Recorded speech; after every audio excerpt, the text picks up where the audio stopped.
మోడీ మొత్తం వీళ్ళని ఎప్పుడు గుడ్లోడు వేసి మీరే కదా మొత్తం చూసుకున్నారు. తండ్రి కొడుకులు కలిసి రామ్మోహన్ నాయుడిని డమ్మింగ్ చేసి అలా కలిసి పంచుకోబట్టే కదా ఈ పంచాన్ని కూడా అని చెప్పి మోడీ ఎక్కడ గుడ్లోడు తీస్తాడు అని చెప్పి భయం. కాబట్టి ఎందుకు మాట్లాడరు అంటున్నా. మాట్లాడాలి కదా.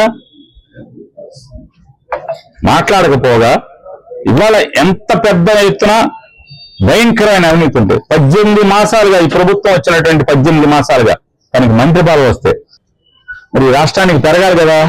కానీ దురదృష్టం ఏంటి, జిఎస్టీలో ఆ మేరకు పెరిగే పరిస్థితులు లేవు. మైనస్లు కనపడుతున్నాయి, బొక్క కనపడుతుంది. చంద్రబాబు నాయుడు గారు చెప్తున్నాడు కదా మనకు ఆదాయం పడిపోతుందని చెప్పి చెప్తున్నాడు. సంపద సృష్టిస్తున్నానంటున్నాడు, అప్పులు పెరుగుతున్నాయి, ఆదాయం పెరుగుతున్నాడు. అంటే మసిపూసి మారేడికాయ చేయటం. నేను ఒకటే చెప్తున్నా, మీకు చంద్రబాబు నాయుడు గారు ఇట్లా అన్నాడు, లోకేష్ గారు అన్నాడు అంటున్నారు కదా. ఆ 20 లక్షల మందిలో ఓ 10 లక్షల మందికి ఆధార్ కార్డుతో సహా ఎవడెవరికి ఎక్కడ ఉద్యోగం ఇచ్చాడు లిస్ట్ ఇవ్వండి. పని 20 ఎకర్లో 10 లక్షలకి ఇవ్వండి. పోనీ లేదా బాగానే ఇచ్చాడు అని చెప్పి మేము కూడా అంటాం. మిగతా 10 లక్షల మందికి నిరుద్యోగ వృత్తి ఇవ్వండి, నెలకు 3,000 చొప్పున. ఇప్పుడు 2 ఏళ్ళు అయింది అంటే 24 ఇంటూ అక్కడి నుంచి పాత బకాయిలతో సహా మొత్తం ఇచ్చేసుకుంటే, మరి ఎలక్షన్ లో చెప్పారుగా పెన్షన్ పాత బకాయిలు ఇస్తాను మీకు, ఆ 3 నెలలు ఎలక్షన్ 3 నెలలు కూడా నేను బకాయిలు ఇస్తానని చెప్పారుగా. అట్లాగే నిరుద్యోగ వృత్తి బకాయిలు కూడా ఇవ్వాలి కదా. లేదు 20 లక్షల మందికి లిస్ట్ ఇచ్చేయండి. ఆ కుర్రోడి పేరు, ఆధార్ కార్డు, మీరు ఎక్కడ ఉద్యోగం ఇప్పించారో ఆ కుర్రోడి ఆధార్ కార్డు బట్టి ఆ ఊళ్ళో మేము కూడా చెక్ చేసుకుంటాం. ప్రతిపక్షాలు, కమ్యూనిస్టులు, మేము అందరం కలిసి లోకేష్ నాయుడు, చంద్రబాబు నాయుడు 20 లక్షల ఉద్యోగాలు ఇచ్చేసి ఉంటే కనుక పలానూరు కుర్రోడికి ఉద్యోగం వచ్చింది, పలానా పేటలో కుర్రోడికి ఉద్యోగం వచ్చింది, సరే చెక్ చేసుకుని వచ్చింది లోకేష్ గారు, చంద్రబాబు నాయుడు గారు సబ్బాష్ బలి ఇప్పించారు ఉద్యోగం. 3,000 ఇవ్వక్కర్లేదు కదా, మనం డిమాండ్ చేయక్కర్లేదు కదా అని మేము కూడా నోరు మూసి కూర్చుంటాం. ఊరికే సొల్లు కబుర్లు మైకుల ముందు కూర్చుని తండ్రి కొడుకులు డ్రామా 20 లక్షల ఉద్యోగాలు ఇచ్చాం, నిరుద్యోగ భృతి 3,000 ఇవ్వక్కర్లేదు, సూపర్ 6 కాదు సూపర్ 8 ఇచ్చామని చెప్పని సొరకాయలు పోసినట్టు. అసలు మామూలు సొరకాయలు అన్నా కొద్దిగా కత్తి స్లోగా దిగుద్దాము. తండ్రి కొడుకులు ఇద్దరు మామూలుగా టన్నులు సొరకాయలు, రోజు సొరకాయలు కొట్టమే. మైకుల్లో మీ టీవీలు పెట్టుకోవడం, సొరకాయలు కొట్టడం. వీళ్ళకి కులం ఎక్కువ తక్కువ లేదు, వీళ్ళకి అహంకారం నడినెత్తి మీదకి వచ్చి కొట్టుకుంటా ఉంది.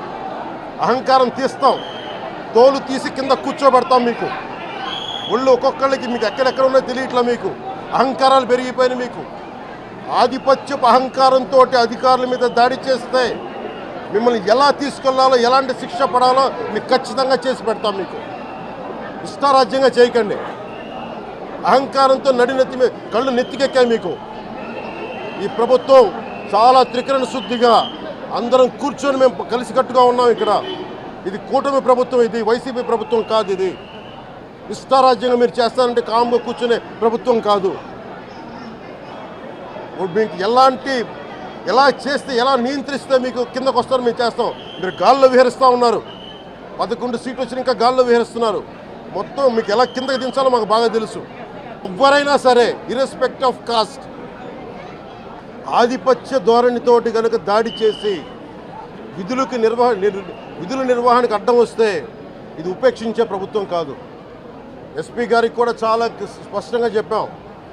వారికి ఎవరైతే తప్పించుకొని తిరిగారు ఇంకో 9 మంది, వారిని కూడా పట్టుకోమని చెప్పాం.